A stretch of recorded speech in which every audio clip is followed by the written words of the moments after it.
وَلَقَدْ يَسَّرْنَا الْقُرْآنَ لِلذِّكْرِ فَهَلْ مِن مُدَّكِرٍ۔ جو اللہ کے اقتدار اور اختیار کو مانتا ہے اس کا انعام کیا ہے، اس کے بارے میں فرمایا وَالَّذِينَ آمَنُوا وَعَمِلُوا الصَّالِحَاتِ۔ پہلی بات ایمان لانا، اور مشروط عمل کے ساتھ۔ ایمان کافی نہیں ہے، عمل کے بغیر تو ایمان ہے ہی نہیں۔ وَعَمِلُوا الصَّالِحَاتِ سَنُدْخِلُهُمْ جَنَّاتٍ تَجْرِي مِن تَحْتِهَا الْأَنْهَارُ خَالِدِينَ فِيهَا أَبَدًا۔ ہم اپنے بندوں کو، ماننے والوں کو، مومنوں کو، مسلمانوں کو، وفاداروں کو، وفاشاروں کو، اللہ اپنے وفاداروں کو کیسے چھوڑ سکتا ہے؟ ان وفاداروں کے بارے میں کہا سندخلہم جنات تجری، جنات میں باغات ہوں گے، ان باغات کے نیچے سے کہا تجری من تحت الانہار، نیچے نہریں بہہ رہی ہیں، اوپر باغات ہیں، تخت بنے ہوئے ہیں۔ کیا خوبصورت منظر ہوگا وہ منظر، جو جنت کا منظر ہے کوئی بندہ آج تک اس کو صحیح معنوں میں بیان نہیں کر سکتا ہی نہیں، اس کی مثال ہی کوئی نہیں ہے۔ اللہ پھر فرمایا ایک تو جنت کی بات کہ جنت میں بھیجیں گے، دوسری بات وہ ہمیشہ رہیں گے، اور تیسری بات لہم فیہا ازواج مطہرۃ، ان کے لیے پاکیزہ بیویاں ہوں گی۔ اگر بیویاں پاکیزہ ہوں گی تو مرد ناپاک ہو سکتا ہے؟ مرد بھی پاکیزہ مرد کو پاکیزہ بیوی ملے گی؟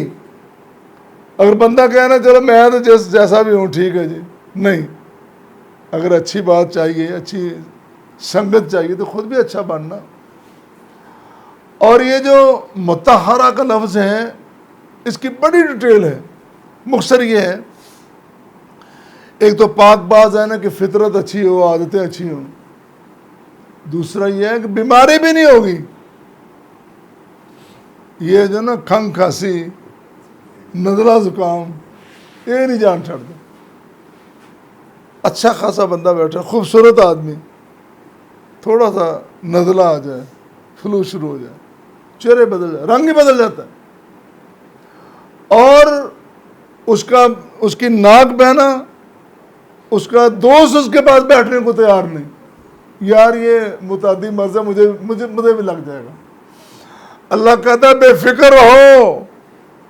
فکر رہو، میں ایسی سنگتیں دوں گا، نہ خاوند کو نہ بیوی کو، ان دونوں کے قریب نہ کھانسی آئے گی، نہ نزلہ آئے گا، نہ زکام، نہ بخار، ان سب کو میں دور رکھوں گا۔ اللہ پھر فرمایا وَنُدْخِلُهُمْ ظِلًّا ظَلِيلًا، ظل سایہ، ظلیل گھنا سایہ۔ آپ کبھی دیکھیں، شہروں میں اندازہ صحیح نہیں ہوتا، باہر ذرا نکلیں، گرمی کا موسم ہے اور میدان ہے، دور کہیں جا کے راستے میں آپ کو ایک درخت ملے اور گھنے سائے والا، چند لمحے اس کے نیچے بیٹھ کے ذرا دیکھیں، آپ بھول جائیں گے ایئر کنڈیشن کیا ہوتا ہے، ساری سہولتیں۔ پہلے وہ تپش محسوس کریں دھوپ کی، پھر اس گھنے سائے میں بیٹھیں، پھر اس کا پتہ کریں۔ اللہ تو اللہ نے کہا کہ جنات ہیں، ان جنات میں داخلے کے بعد ہمیشہ کے لیے رہنا ہے، اور پاکیزہ بیویاں ہیں۔ اور پھر ایک حدیث سن لیں اور بات کو ہم سمیٹتے ہیں۔ حضرت ابو ہریرہ رضی اللہ تعالیٰ عنہ بیان کرتے ہیں کہ نبی کریم صلی اللہ علیہ وسلم نے فرمایا ان فی الجنت لشجرہ، جنت میں ایک درخت ہے، یسیر الراکب فی ظلھا مئۃ عام لا یقطعھا، ایک سوار، ایک شخص جو سواری پہ، گھوڑے پہ، اونٹ پہ سوار ہے، گھوڑا کہہ لیں، اونٹ سے تیز چلتا ہے، اونٹ صحراؤں میں تیز چلتا ہے، میدانوں میں گھوڑا تیز چلتا ہے، تو ایک سوار 100 سال چلتا رہے، کتنا تیز چلے گا؟